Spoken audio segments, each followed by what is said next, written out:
We're here today to talk about the Green Leaf Naturals Pure Mango Butter.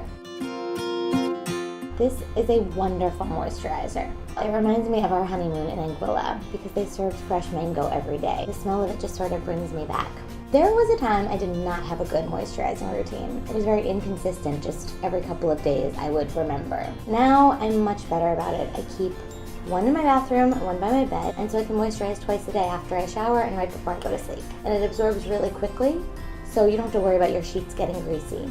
Skin is the largest organ in our body, so we should be really careful what we put on it. This is organic, non-GMO, paraben-free. Something I love about most Green Leaf Naturals products are a lot of them do double duty, so you can use this on your scalp and your hair as well. Green Leaf Naturals encourages you to get creative, so you can use this as a base for making your own DIY skincare products. Keeps me feeling really creative. So give yourself a treat and take care of you. You deserve it.